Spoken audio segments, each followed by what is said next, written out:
Good morning, everybody. It's lovely to be with you on this very cool, lovely South African winter morning. Thank you for joining me. Apologies, first of all, for missing the last couple of days. I've been pondering a new series that I'd like to begin with you, and I hope I won't do this too many times in the future. But we've been dealing with the issue of the veils. What's God doing behind the veil of our lives, behind the veils of circumstances around us? God's always at work. But there is a very real element of our participation in this whole thing. You see, there's a thing that we all require nowadays, probably as much now as back then or whenever, and that is the thing of wisdom. Wisdom.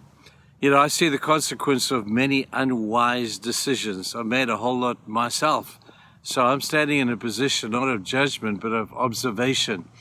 I want to talk to you for a couple of weeks about where wisdom comes from, what it is, what it looks like, and above all, how to get it.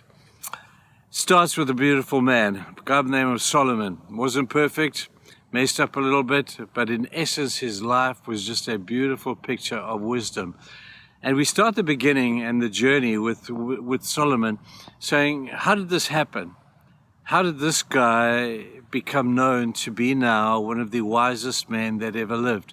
He wrote what in the scriptures we call the wisdom literature, which is his observations of life, his responsibility to be who he needed to be in light of who God was. But really, he was an observer of things that were going on around him, and he noticed certain things. And it's these certain things that are so relevant in our lives. When we look at what wisdom looks like, we see how, first of all, it really begins with a search for wisdom. You don't just fall into wisdom. You don't just suddenly become wise.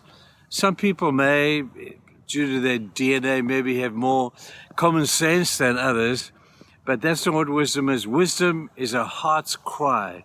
Wisdom is a desire for this. Now, in order to find this beautiful, elusive thing we call wisdom, it begins with this search. Every one of us has to embark upon a search for wisdom. That's why I kind of like the story of the wise men. Why were they wise? Why were they wise? I don't think they were wise just because they studied the stars. I don't think they were wise just because they were educated. I think they were wise because they sought God. They sought God. You see, wisdom outside of God is not possible. You can have a lot of common sense, a lot of knowledge without God, but wisdom is reserved for those who search after God himself. Now, in that search, as the wise men would have told you, there are many, many times when I'm sure they were distracted and they were disappointed and they were dismayed at what they were searching after.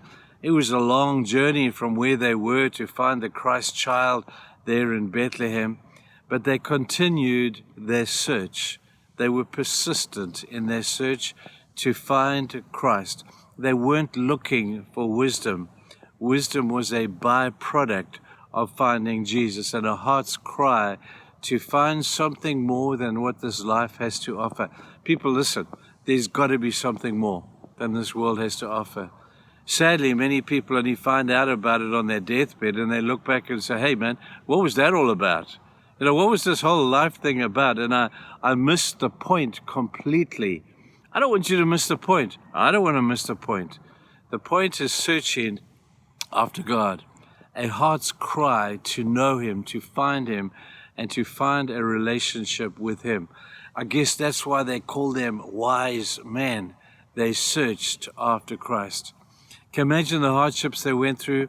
You know, the dryness of the desert, the long, dusty hours, the sleeping in the night, you know, and uncomfortable situations year after year to find this Christ child. Well, that was their physical journey. Ours may be a little bit more like a spiritual one, maybe an emotional one, maybe an academic one at first. But let's seek out who this Christ is and let's find him. Now, the man of the moment for us is Solomon. He's the guy we're going to be looking at, and he's a perfect picture of somebody who searched for God. So much so that when God came to him in 2 Chronicles chapter 1, go and read 2 Chronicles chapter 1, and you find out what set Solomon apart from every other king. Every other king. Solomon, it says God came to him and said to him, Solomon, you're going to be the king. I want to give you whatever you want. Now, in many people's eyes, they would have said, well, but some wealth would be good. A strong army would be great. A superior, workforce would be awesome. Lord, that's the kind of stuff I want. But Solomon didn't fall into that trap.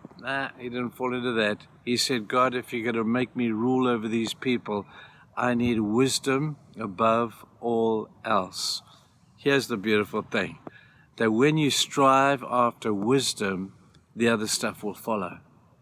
God said, because you have asked for something good, I'm going to give you the rest as well. So far, wise men seek him. Wise men struggle through the pushes of life and the distractions of life to find something more significant.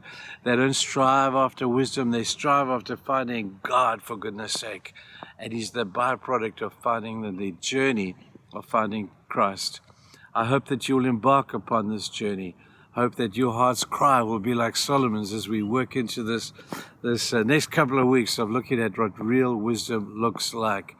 I hope that this will be a blessing to you. We begin the journey tomorrow. Right now, it's all about Solomon. Check out his heart. Make sure yours is the same. Have a great day, people, and I'm looking forward to seeing you tomorrow. Bye-bye.